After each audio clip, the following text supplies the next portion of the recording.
Morning, kiddos. I have a story that I thought of yesterday, and I started filming yesterday, but I started feeling wobbly, so I cut it off, and I'm starting again today. I'm on my second cup of tea. It's early in the morning on December 24th. For those of you who celebrate the Christmas holiday, happiest of Christmas Eves and Christmases, and I will tell you, this is my kind of my gifty to you that on this Christmas Eve.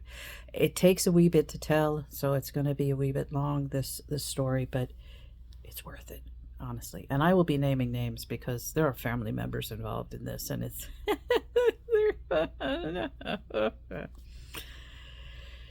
so if I haven't made it clear, if you haven't mentioned, I mentioned it in previous videos. If you haven't watched any of my other videos, I come from a family with a lot of siblings, same two parents, no stepsisters, stepbrothers, half sisters, half brothers, or anything like that. We're all biologically fully related, same two parents, because, you know, Irish Catholics, babies, babies, babies.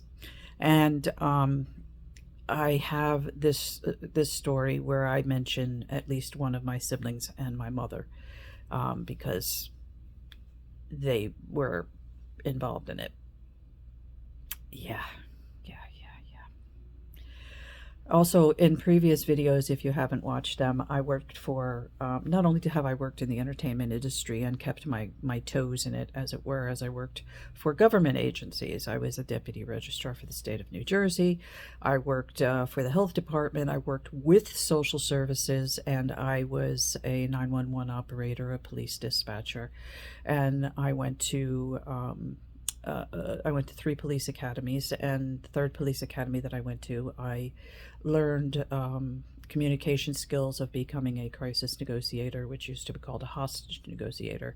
And the course was written by and given by the FBI. So that's what I've done. I was also technically a civilian with a badge. Never words, not weapons. Los palabras, no pistolos. You know, I stopped. I dealt mostly with suicides. That being said, I still worked as a DJ on a radio show. I had a radio show that was both in the United States as well as now defunct radio station called Vera Radio in Ireland. And I kept my and did charity events and everything associated with these things. All that being said, prior to my work in multiple government agencies and everything, while I went back to school and everything, I worked as a bartender and waitress, and in multiple, again, and I did catering events. So I worked in a lot of different restaurants and for caterers in the United States, and I bartended, as I stated, and I waitressed or I hosted, etc. But I usually bartended or waitressed, and I used to make some amazing coin doing that too. I was able to have a car, an apartment, and go back to school with what I was making waitressing in the United States. And it wasn't any naughty places. It was, you know, Italian restaurants and catering gigs in the area of the country that I grew up in and worked in. Was the third richest county in the United States, and it was part of what they call the Wealth Belt in New Jersey. The three counties are Morris, Hunterdon, and Warren County. Those are that's called the Wealth Belt in New Jersey. And I worked in all three of those counties, lived in all three of those counties, but I wasn't part of the wealth. I was the shanty Irish, the Ginty Irish who worked for these people. And that's me saying that. Anybody else who's Irish out there watching this, you know what I'm talking about. You know, there's the manor born, and then there's us. So, and I grew up in the town of Madison, which was basically a fiefdom of the Rockefellers, because Geraldine R. Dodge, if you ever see that on PBS, this is sponsored by the Geraldine R. Dodge Foundation. The R stood for Rockefeller. She was a Rockefeller before she became married to Dodge. If Dodge sounds familiar, yeah, that sounds like a car, doesn't it? So, and my family worked for her, too, when they came over from Ireland. Yeah. Some of us know a wee bit more than the rest of the town. Yeah. Come at me. Come at me. I've got receipts. Come the fuck at me. All right. So, growing up in this area and working for these places, and then I wound up going back to school and wind up working for the health department, deputy registrar of the state of New Jersey, then for the state of New Jersey, excuse me, and then becoming a 911 operator. I This is what I did, and I used to, I wish I'd never got sick with cancer or my body started breaking down. I would still be bartending and waitressing. That was great money. That was great money. So I was working. Let me go back. This is pre going to work for government agencies, and I moved all over the place and I worked all over the place. But this is while I was still living at home, just prior to moving out and getting my own place, etc. So I was 14. Now I have to go way, way back. I was 13, 14, 15 years old when the punk movement came in the 70s, right? It started technically in late 75 with the Ramones in the New York area. And then, of course, the Sex Pistols added to it. Like, it was organically coming about in New York, Boston, London, Toronto, and out in LA. You have all these different punk scenes organically coming to life.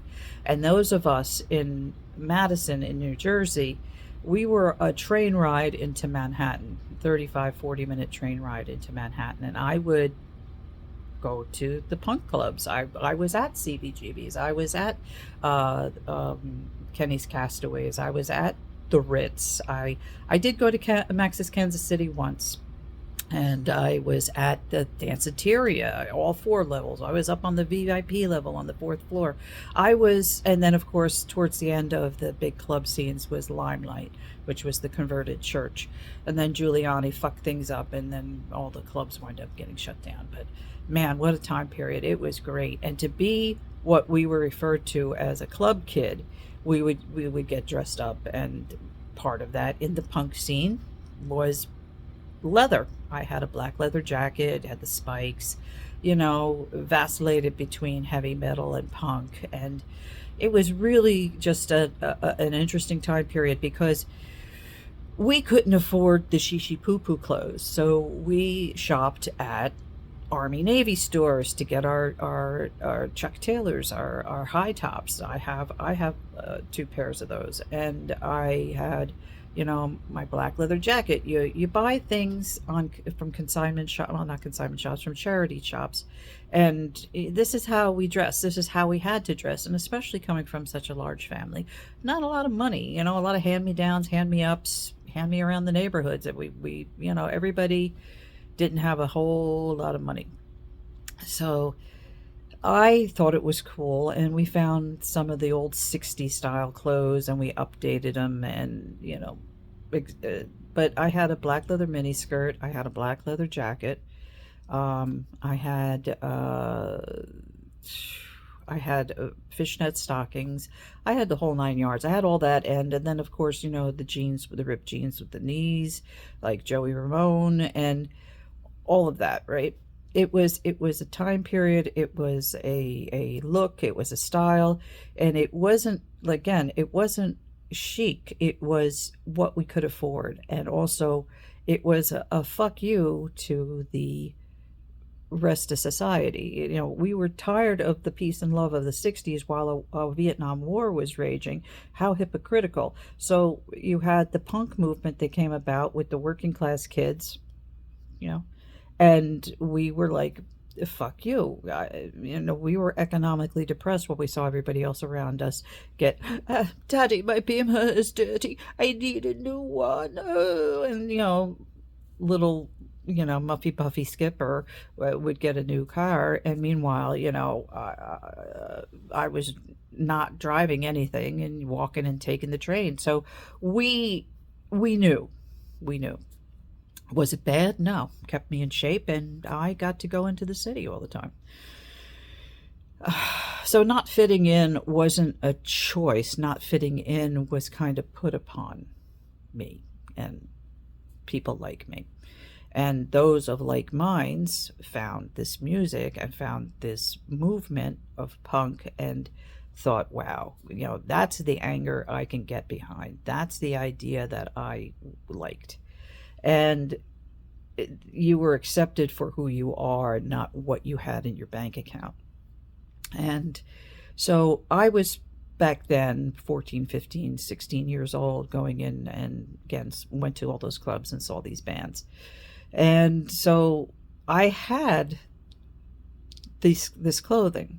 So the punk movement, that punk time period, new age time period, lasted from approximately 75, as I said, up to 1985. We'll say that 10-year time period. And then, you had your arena rock and your big heavy metal monsters of rock, Rob Halford with his bands and AC/DC and all these heavy metal artists, right? And I appreciated them as well. So the leather look also worked for those bands. And then I had to, like I said, I had to get to work. I had to go bartend, waitress, go back to school, etc. And I did. So one night when I was working late, and bartending meant you were there till 2, 3, closed, gave last call at 1:30, closed at 2 because that was the rules. You cleaned up, you didn't get out until like 3 o'clock in the morning, 3:15 in the morning, and then you went home. And that was it. Constant cycle of that. So I got home at 3 o'clock in the morning. Took a quick shower, went to bed, got up at approximately 10, 12 o'clock in the morning, noontime. And I come downstairs and I make a cup of tea. And my mother's sitting across from me at the table. And she said, I have to talk to you. I roll. I'm like, I literally just got up 20 minutes ago. I worked till 3 o'clock in the morning. I didn't fall asleep till 4, maybe 4:30. It's 11:30 in the morning. What? Honestly, what? Because that tone. It's like, I'm like, I'm gonna get the talk. The talk. Whatever the subject matter, it's the talk. You know what I mean. So I'm like, what? Honestly, Mother, what? What do you want, Ma? I have to talk to you. I said, yeah, okay. Could I get my first cup of tea in me first, and then let me wake up a wee bit before you start, getting on me? It's like, well, no. I'm like, oh, this should be good.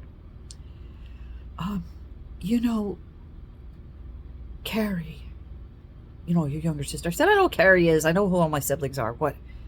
Well, last night, I'm like, is she okay? First of all, is she okay? Okay, let's get whether or not she's injured or whatever out of the way, because if you're trying to tell me something bad happened to my sister, as much as we may not get along, somebody getting injured is not a good. No, it has nothing to do. She wasn't injured. No, she wasn't injured. Like, is she arrested? No. She wasn't arrested. No. I said, okay. But the police were involved. I'm like, what the fuck? Why are you telling me about this? This is something that you should take up with her. I was working until 3 o'clock in the morning. She's like, yes, I know. You work at 3 o'clock. I said, does this involve me somehow? And she was like, yeah. Oh, yeah, it does. I said, okay. Could you spit it out? And she said, well, your clothing. I'm like, oh, what? Now, no offense, that's all. My sister and I are not the same size. All right. She's like an inch or two taller than me. I'll just say she's bigger than me. Not the same size. I said, what did she do? She's like, wait. I said, what? I'm holding my cup of tea and I'm taking a sip. I'm like, what? Well, you know your black leather I said, my black leather jacket. The $400 black leather jacket. And I just looked at my mother. She goes, well, nothing happened to that. Nothing happened to that. I said, why is she touching my black leather jacket? Well, you know you have those belts on it. I said, yeah, the leather studded belt. I said, what did she do to the leather studded? Nothing happened to the leather studded belt. I said, that's another 75 bucks. So we're going to the $500 range now. And I bought these years ago, so they're not worth that much anymore, but it's still, to replace them, it would be that much. I said, what? Well, you know the handcuffs. I said, what would she do? My mother's like, So I just stood there and stared at her, or sat there and stared at her, and I had the cup of tea, and I'm sipping manically right now. I'm like, what? What? What? And I put the tea down. I said, what did she do? Well, you see, she put the handcuffs on. I said, okay. So they were decoration on I mean, I don't understand what, it's just a look. She's like, yes, no, I know, it's just a look. I know it's something that you used to do. I get it. I said, why was she going into my stuff and touching that? It's like, wait. She put them on. I said, okay. She put them on. And then she had to get them off. I said, okay. She couldn't get them off. I said, they're simple to get off. She goes, she couldn't find the key. I said, they didn't need a key. She called the police. I said, what did you do calling the police because she put on my handcuffs? And then my mother reaches under the table and pulls out a box and opens it up and dumps the broken handcuffs on the table. I said, what happened? And she said, well, the police had to come, and then the fire department had to come. I'm like, what? And we told them they were your handcuffs. I said, what? And they were wondering why you had handcuffs. I said, they were. I said, you're blaming me for my sister going through my stuff, taking my leather jacket, taking my handcuffs, putting them on herself, and then she couldn't get them off. And you're telling the police and the fire department that they were mine? Well, they are yours. I said, that's not the issue here. Regardless of whether they're my property. She went through my stuff and put them on. She's like, well, they had to cut them off of her. I said, oh, well, obviously you got them on the table in front of you. And she's like, yeah, well, you know, they cut them off of her. I said, let me get this straight. Your daughter, my younger sister, went through my stuff, put on my clothing, put on my handcuffs, could not get them off. She called the police to the... Now, you got to understand, my mother also worked at night as a nurse, so she wasn't home at this time either. Neither was I. So my younger sister, had the run of the house. And she is 7 years younger than me. So, 1985, I was 23, 22. So she was 15.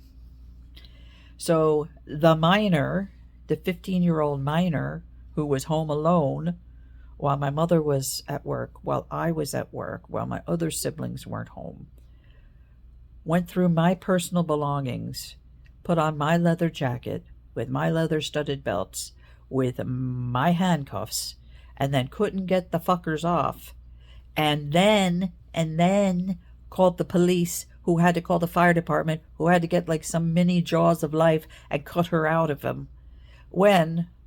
Now wait for it.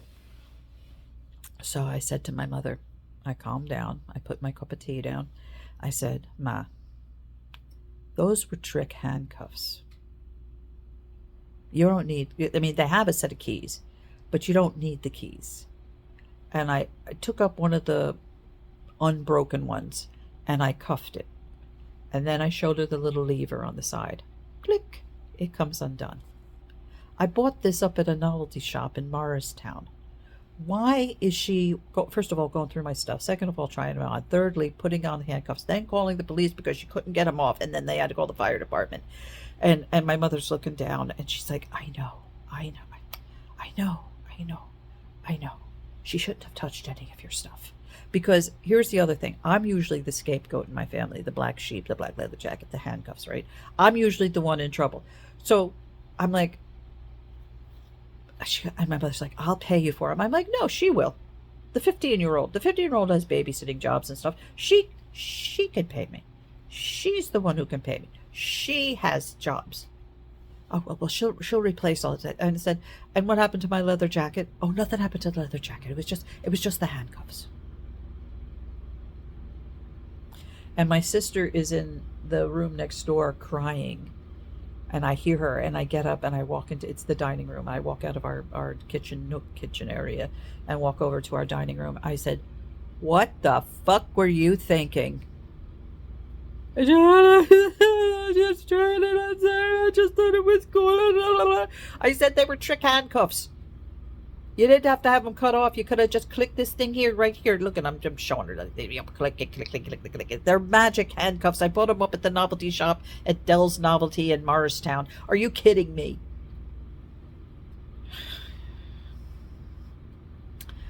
$1985. Now we have to flash forward. 85 to 95, 95 to 2005, 2009, going into 2010. So we're talking 25 years later. I have been working for law enforcement now. I've worked as a deputy registrar for the state of New Jersey. I worked for the health department. I now am a 911 operator, a police dispatcher, a crisis negotiator, and now I've had my background checked by 8 different agencies in the United States and by 5 countries: the United States, Canada, Mexico, Ireland, and England. And this is important because I went. Oh, and by the way, as far as that whole incident is concerned, I have the police report on her having to call the police to come and cut her out of my handcuffs. I don't come without receipts, right? So I now am going for the Garda Síochána in Ireland. The Garda Síochána, that's Gaelic or Gaelica for Keepers of the Peace. I'm going for the Irish police force. And I've been working as a 911 operator in the United States. And I'm going for a part-time job, possibly full-time job with the Garda in Ireland. So I have passed 3 of the required tests so far. And also I have the paperwork on this. And this is just before my severe head injury while I was on duty in the United States. So I'm to the next to the last of all the tests and everything for the Garda with my background checks. Now the reason why I said I've had background checks from 5 countries up to and including obviously Ireland, but I say London or I say England is because I'd have to go back and look at this, but because I don't have my documents with me right now, but I had my background checked through obviously Dublin and through Ireland and through the Garda, and I believe that they work with Interpol. So I had my background check through England as well, through Interpol. Internationally, they check you. So we'll say 5 countries. So I've had a 25-year background check in the United States. I've had my background checked by the OPP, the Ontario Provincial Police, and they work with the RCMP, the Royal Canadian Mounted Police. So I've been checked through Canada because we used to have to deal with cars being stolen and brought across the border. Same thing with the Mexican police force and cars being stolen, coming back and forth across the border. And I had to be knowledgeable in those things. That was my thing. I had to look up on CGIS and NCIC. I used to have sign-ons for that. So I had my background check through 3 different states, the FBI, the SBI in 3 different states, and then of course the Garda Síochána in Ireland and Interpol in London. So I'm going to my 3rd sit down with the Irish police force, and it's just you get it brought in individually, and you sat down, and there is the head of the Garda who's interviewing you, this man, and then there's this woman who is interviewing me, and then there's these two officers, Garda officers, who stand at the door while you're seated there being interviewed.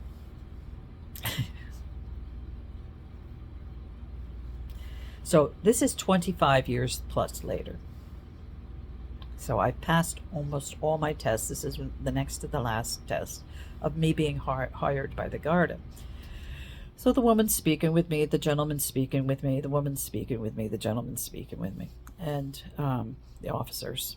And they're all, it's why do you want to join the Garda? What do you think about, what was your greatest test? How do you feel about this?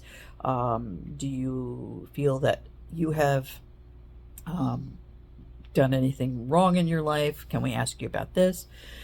And they were the same questions, more or less, what I was asked about in the United States.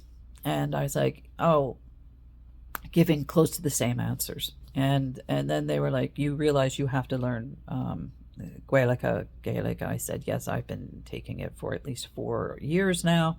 I do have to improve upon that. I understand that I have to make that more fluent in my speech. And they're like, well, we appreciate all that you have done and where you have come from, and flying back and forth from the United States. We do have a couple of more questions for you. And the lady stops speaking to me, and the man, police officer, starts speaking with me. He, she, they, them. All right. And he says to me, and I thought that he was going to question me like the detective did in the United States about the time that I had to do 15 hours of community service after trespassing in a house that we thought was haunted. That was the day where we Scooby-Dooed a old house, and it wasn't haunted, but I got arrested for that 5 weeks after my 18th birthday. Oh, no. So they were asking me about all this other stuff, and have I learned my lessons on this, and have I learned my lessons on that. And they did kind of, brush over the whole, being stupid and being caught in a house that you thought was haunted. And they're like, oh, sure, we know about that. That was interesting. So you Scooby-Dooed a house. And I said, yeah, I thought that was dumb. He's like, and like the detective said to me in America, he said, Deirdre, you could have that expunged from your background. I said, yeah, but it makes for interesting conversation there, officer, or captain. And he's like, no, sure it does. We have a question about one other thing here. This is a bit delicate. I was like, oh, okay. If it's something about my health, he's like, oh, no. We understand health related things. It's not it. You're in good shape. We wouldn't ask you about that. That's something that we would tend to at a different stage of the interviews. But no. We wanted to know about why your sister had a set of your handcuffs. What were you doing with handcuffs as a civilian?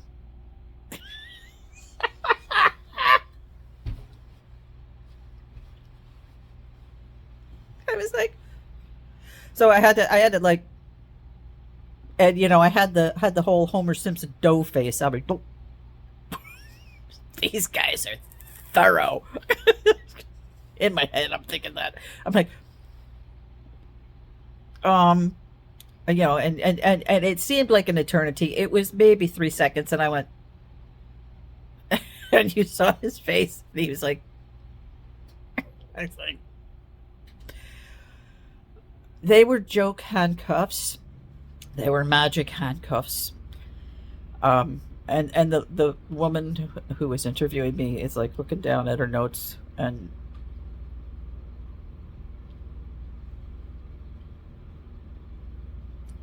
I bought them up at a novelty shop in a town next door called Morristown, New Jersey. And he's like, oh. And I said, I was into heavy metal music and punk music at the time. He's like, oh, yeah, no, we got you. And yeah, I mean, like Thin Lizzy. He's like, oh yeah, they're a good band. They're a good band. Yeah, yeah. You remember Phil Lynott wore leather? He's like, oh yeah, yeah, yeah, yeah. Well, I had a leather jacket, like Marlon Brando wore in the Wild Bunch. He's like, oh yeah, yeah, yeah. And I had the studded belts like Rob Halford had.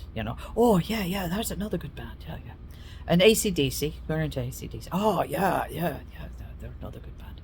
And I was like, yeah. So I put the leather handcuffs like as decoration on the side of the leather jacket. And he's like, oh, okay. And I said they were magic handcuffs. They were trick handcuffs. They weren't real handcuffs. They weren't kind that you guys are actual police officers. Could you put them on? Could you, if the person didn't know the trick to get out of them? Yeah. And did they have a set of keys? Oh yeah, yeah, they had a set of keys. Oh, they had a set of keys. Oh, they were trick handcuffs. And the woman is sitting there, and she's like, she's she's taking notes, and I just take a quick glance over at the two guards, the officers at the door, and they're like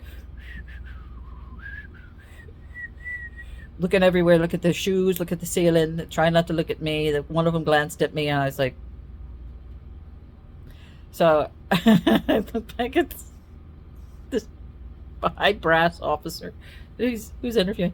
So, what happened? I said, well, if you got the report in front of you, the police had to call, and they came, and my 15-year-old sister locked herself in my handcuffs while wearing my leather jacket and with leather studs, and I was out working. And I was bartending at the, oh, you were bartending. I said, yes, you got it in my 25-year background check there.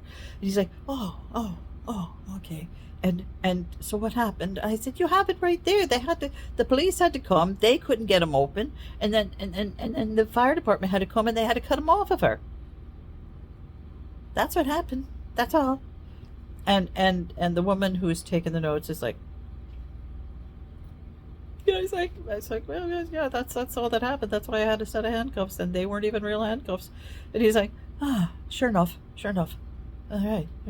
Well, that explains everything then, Deirdre. Thank you very much. We are you are one of our candidates that has one of the most interesting backgrounds because you have such a long background check.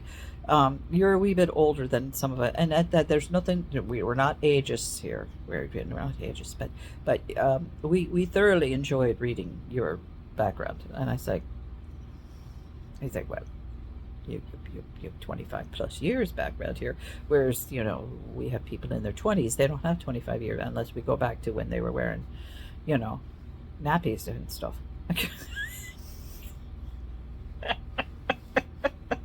I said, yeah, I worked in the entertainment industry. And I liked different styles of music. And he's like, well, no, we can. I can appreciate that, and we appreciate you flying over all these times and everything coming. But you really want to work for us. I said, I think my skill sets and maybe even my extracurricular activities would lend itself nicely to the Garda Síochána with my interest and my ability to decipher different things. It's like, you're right.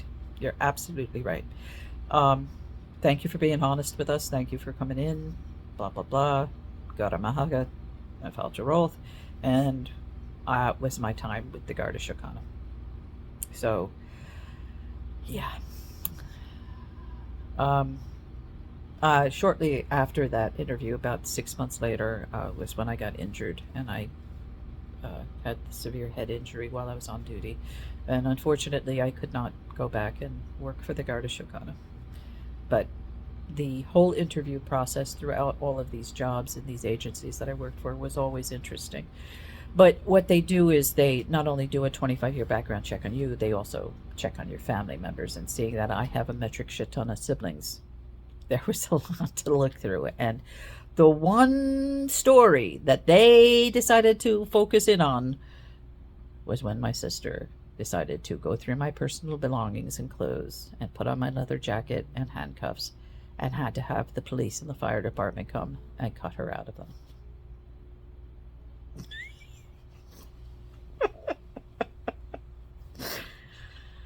Oh my God. Anyway, Merry Christmas to all of you. Happy holidays. happy solstice, the best of all good things in 2026. And I hope everything gets better for everyone. And thank you for watching. And um, thank you for all of you being my friends on here and in real life.